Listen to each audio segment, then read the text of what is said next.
함께 예배드리시는 성도님, 예수님 더욱 사랑하시는 저와 여러분 되기를 주님의 이름으로 축복합니다. 아멘.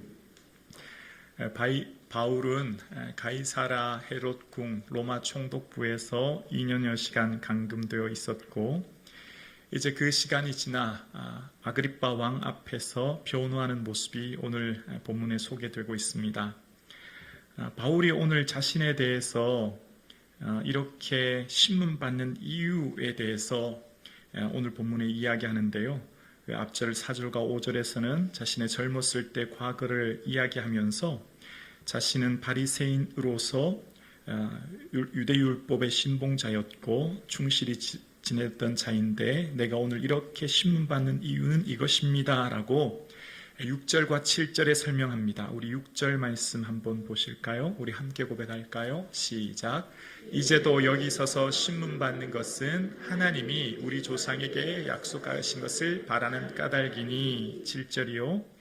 이 약속은 우리 12지파가 밤낮으로 간절히 하나님을 받들어 섬김으로 얻기를 바라는 바인데, 아그리빠 왕이여, 이 소망으로 말미암아 내가 유대인에게 고소를 당하는 것이니이다. 아멘. 바울이 지금 이곳에서 재판받는 이유는 7절 후반부에 유대인의 고소로 말미암아 이렇게 심판을 받게 되었습니다. 표면적으로 나타난 객관적인 이유는 유대인들의 고소라고 이제 이야기했습니다. 그런데 그것은 지금 바울이 이렇게 재판받게 된 표면적 동기이고, 그 이면적, 근원적 동기는 바로 하나님의 계획하심이라는 거예요. 그래서 6절에 이제도 여기서 신문받는 것은 하면서 주어가 먼저 등장하는 것은 하나님이라고 시작하면서 이야기합니다. 그러니까 내가 오늘 지금 이렇게 신문받는 것은 하나님이 하신 것입니다 라고 이야기하는 거예요. 하나님께서 과거 구약의 모든 선지자들로부터 약속하신 그 메시아가 오실 것임을 바랐고, 제가 그 예수 그리스도를 전파했고, 그래서 제가 지금 이곳에 있습니다. 지금 그 얘기를 하는 겁니다. 그러면서 하나님께서 이렇게 하신 바램, 소망 때문에 제가 지금 이곳에 서 있습니다 라고 하면서 6절에 바라는 이라고 하는 이 동사는 엘피스라고 하는 소망이라는 말을 쓰고 있는데요, 7절도 반복해서 2번이나 쓰고 있습니다. 그러니까 내가 지금 이렇게 재판받는 이유는 하나님의 바램, 기대, 소망 때문에 제가 이곳에서 변론하고 있습니다. 지금 그 얘기하는 겁니다. 여러분, 바울이 지금 이곳 아그리빠 왕 앞에서 재판받는 이유는 무엇이죠? 예전에 예루살렘에 도착했을 때에 유대인들이 바울을 시기해서 모함해서 폭행하자 천부장이 나타나서 바울을 건져내서 살려서 로마 영내로 데려가고 한 후에 바울이 로마 시민권자인 줄 알고 예루살렘에서 가이사라까지 이제 데려오지 않습니까? 보병 2병, 기병 70, 창병 2병이라고 하는 많은 군사들을 동원해서 이곳 가이사까지 온 거예요. 그러니까 지금 바울이 신문받는 이유는 유대인들의 고소 때문에 온 거죠. 근데 바울은 그렇게 말하지 않아요. 내가 지금 왕 앞에서 재판받는 이유는 하나님이 바라시는 소망으로 이곳에 왔습니다 라고 이야기하는 거예요. 바울은 지금 자신의 인생을 이끄시는 분은 하나님이시요, 하나님의 계획하심에 따라 내가 살아가고 있습니다, 그 고백을 하는 거죠. 바울의 모든 순간은 언제나 하나님의 인도하심 따라 지내왔습니다. 다메섹에서 주님의 부르심 받고 성령의 보내심 따라 1차, 2차 전도 사역을 하면서 성령 하나님께서 막으셨기에 아시아에서 말씀을 전하지 않고 유럽 마게도냐에서 말씀을 전했고, 성령에 매어서 여기까지 온 거죠. 그래서 바울의 모든 삶에 인도하시는 분은 하나님이십니다 라고 고백하고 있어요. 하나님이 기대하고 바라심이었다는 겁니다. 오늘 2부 예배 드리시는 사랑하는 성도님, 여러분이 지금 오늘 여기까지 온 것 하나님의 인도하심인 줄로 우리는 믿습니다. 나의 선택과 계획, 또 사람들의 초청과 이끌음이 아니라 하나님의 인도하심이지요.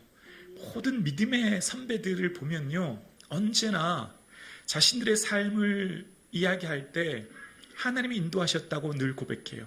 대표적으로 보면 요셉이 그런데요.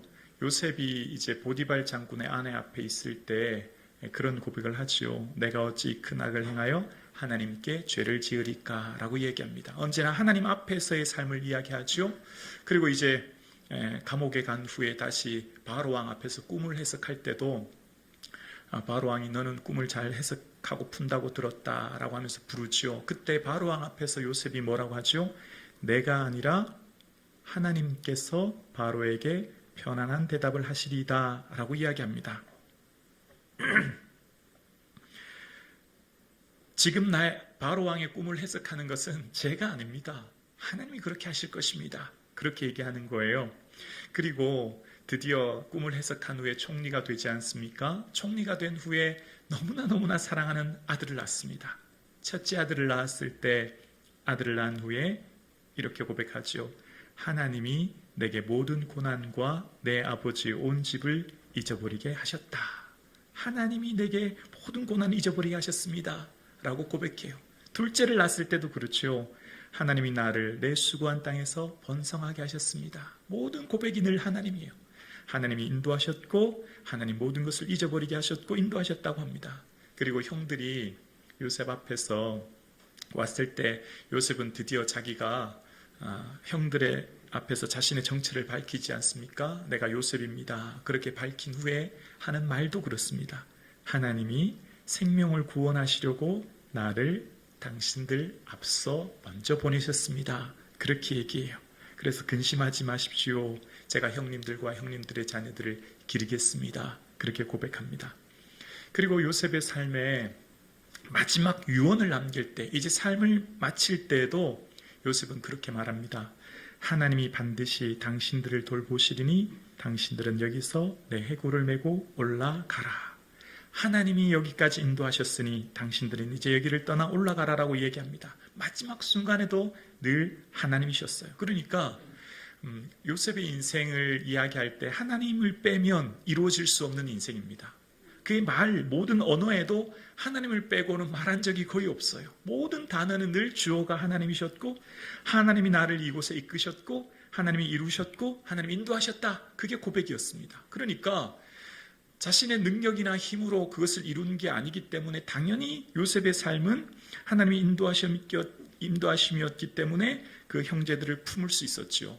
그러니까 요셉은 어떤 자리에 보내줘서도 묵묵히 인내하고 견뎠습니다. 왜일까요? 하나님이 보내신 자리였거든요. 요셉은 만나는 모든 사람마다 성실하고 정직하게 대하며 교제합니다. 왜요? 하나님이 만나게 하신 사람이거든요. 요셉은 삶에 일어나는 사건들, 내가 다 이해되지 않은 사건들을 어쩌다가 우연이라고 생각하지 않아요. 왜일까요? 하나님이 계획하신 사건이었기 때문입니다. 그래서 인내하고 견딘 거예요. 그래서 보내신 삶의 자리, 만나는 사람, 모든 사건들이 하나님의 계획하심을 믿었기 때문에 인내하고 성실히 그 일을 감당할 수 있었던 거죠. 그래서 비록 그 자리가 황무지였지만 장미꽃을 피울 수 있었던 이유가 모든 인생의 주인은 하나님이셨음을 고백했기 때문입니다. 보여지는 표면, 보여지는 사건 이면에 일하시는 하나님이 계셨고, 그래서 모든 순간에 늘 하나님이 내게 뭘 원하실까?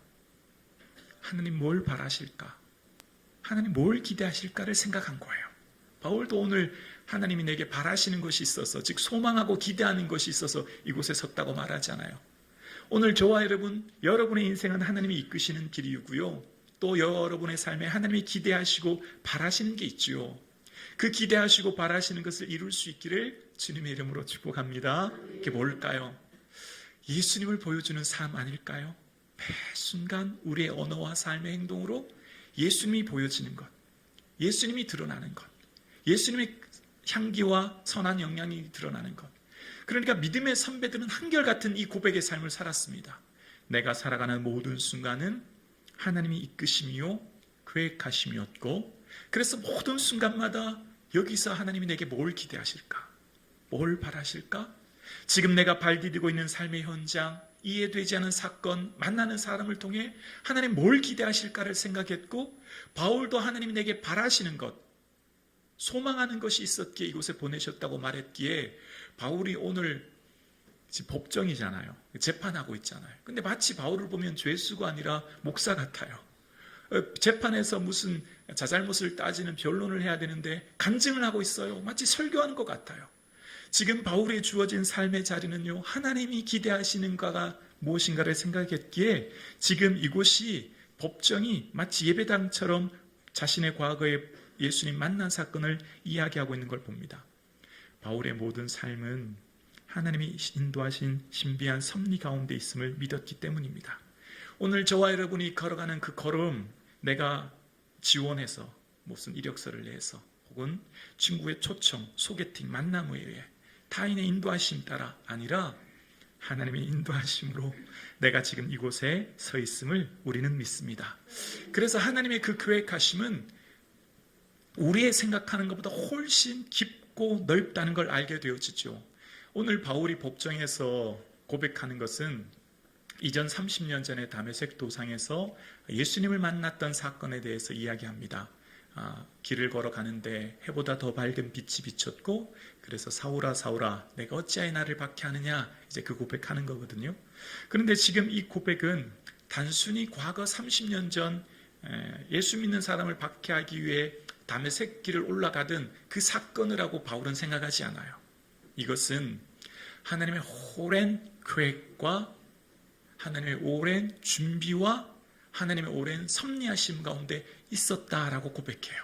그래서 바울은 자신의 삶이 지금 이곳에 서 있는 것, 주님을 믿게 된 것을 에베소서 1장 4절에 보면 이런 고백을 합니다. 곧 창세 전에 그리스도 안에서 우리를 택하사 우리로 사랑 안에서 그 앞에 거룩하고 흠이 없게 하시려고 그 기쁘신 뜻대로 우리를 예정하사 예수 그리스도로 말미암아 자기의 아들들이 되게 하셨으니, 지금 바울이 내가 예수 믿게 된 것, 30년 전 다메섹 도상에서 만난 것, 내 생각으로는 과거 수십 년 전의 일이었던 줄 알았는데 그게 아니었어요. 하나님이 바울을 택하시고 인도하신 것은요, 세상 모든 창조물들을, 이 피조물들을 만들기 이전에 오래전, 수천 수만 오래전 계획하신 하나님의 계획하심이었고, 그 계획하신 예정에 따라 바울이 부르심을 받았다는 걸 알게 되었지요. 믿음은 현재 내가 보는 우리의 시야를 좁게 보는 것이 아니라 넓고 크게 보는 거예요.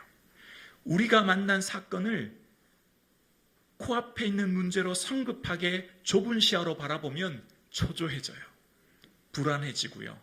그 문제는 다 원인이 사람으로 인한, 환경으로 인한 것으로 생각하게 되죠.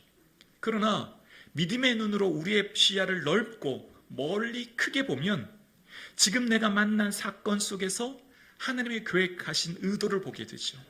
그러면 지금 내 삶 가운데, 소망 가운데 이 사건을 바라보게 되고 평안하게 그 자세를 취할 수 있게 되는 거예요. 그러니까 지금 내가 만난 사건을 믿음이 없는 관점으로 바라보면 좁고 협소하고 부분적으로만 보기 때문에 조급해지고 성급해지고 낙심하게 되지만, 지금의 내가 만난 사건을 하나님의 계획하심 아래 넓고 크게 보면 더 멀리, 더 넓게 바라보기 때문에 하나님이 뭘 기대하신가를 보게 되는 시야가 열리는 거죠. 오늘 함께 예배 드리시는 여러분, 지금 여러분이 어떤 사건을 만나셨고 누구를 만나셨고 지금 여러분이 발 디디고 있는 삶의 자리가 어떤 곳입니까? 지금 여러분이 이해되지 않은 사건은 무엇입니까? 지금 여러분의 삶 가운데 수많은 걸음, 사람이 마음으로 자기 길을 계획할지라도 걸음을 인도하시는 분은 우리 하나님이신 줄 우리는 믿습니다. 그래서 그 하나님은요, 우리의 생각하는 그 차원을 넘어서요. 하나님은 우리의 형질이 이루어지기 전에 주의 눈이 우리를 보셨다고 시편 139편 16절은 말합니다. 우리가 모태에 있기 전 이미 우리를 계획하시고 준비하신 하나님. 그래서 주의 생각이 어찌 그리 보배로운지요, 내가 세려고 할 때도 그 수가 모래보다 많도소이다 라고 시편 기자는 이야기합니다. 여러분, 바닷가 모래알 다 셀 수 있으신가요? 셀 수 있는 사람 아무도 없어요. 여러분을 향해, 저를 향한 하나님의 기대는요, 우리의 생각과 차원을 벗어나요. 상상할 수 없는 놀라운 계획과 은혜 가운데 우리를 이끌고 계심을 우리는 믿습니다. 그 수를 다 셀 수가 없어요. 바둑을 둘 때 아마추어 8급, 9급을 구단이 보면은 수많은 수십 가지의 길이 있듯이 우리 눈에는 길이 보이지 않지만 하나님은 수많은 계획하심 가운데 지금 우리를 인도하고 계신 거예요. 그래서 지금 바울은요, 지난 2년의 시간 동안 저 좀 석방하게 해주세요, 뭐 이런 기도, 혹은 로마 시민권이기 때문에 총독을 찾아가거나 왕을 찾아가서 시민권을 이용해서 자신의 무죄를 주장하지 않습니다. 자신은 로마법에 죄 지은 것이 아무것도 없잖아요. 기다리는 거예요. 인내하는 거예요. 왜일까요? 하나님이 이끄시는 길이거든요. 하나님 함께 하시는 길이거든요. 표면적으로 보일 때는 유대인의 고소와 고발이었지만 하나님이 바라시고 기대하는 것을 보았기 때문이에요. 그래서 너희를 부르시는 이는 미쁘시니 그가 또한 이루시리라. 아멘. 데살로니가 전서 5장 24절에 바울은 에베소 교회를 향해 편지하면서 여러분 항상 기뻐하십시오. 쉬지 말고 기도하십시오. 범사에 감사하십시오. 이것이 하나님의 뜻입니다 라고 이야기한 후에 걱정하지 마십시오. 평강의 하나님이 여러분을 부르셨으니 여러분을 부르신 그 신실하신 하나님이 여러분의 모든 삶을 친히 이루어 주십니다 라고 고백합니다. 여러분, 우리의 삶은 하나님이 인도하시는 길이고요, 하나님이 친히 이루시는 길이고요, 하나님이 친히 성취하시고 함께 하시는 길인 것을 우리는 믿습니다. 그래서 바울의 인생의 걸음은 언제나 지금 내게 하나님 뭘 기대하시지? 하나님 내게 바라시는 게 뭘까를 생각하며 걸었기 때문에 그 걸음이 사도행전의 역사가 되었습니다. 때로는 길이 막힐 때마다 쓴 편지가 오늘날 13권의 서신서가 되었습니다. 그는 모든 언어의 고백이 간증이 되었고 설교가 되어서 오늘 사도행전을 통해 우리에게 말하고 있는 거예요. 바울의 개인사가 하나님 나라의 역사를 이루었습니다. 어떻게요? 그 모든 계획이 하나님이 이끄시는 길이었고 하나님이 기대하시는 바가 있었음을 믿었기 때문이에요. 그래서 바울은요, 요셉처럼 어떤 자리에 보내줘도 묵묵히 인내하고 견딥니다. 왜일까요? 하나님 보내신 자리거든요.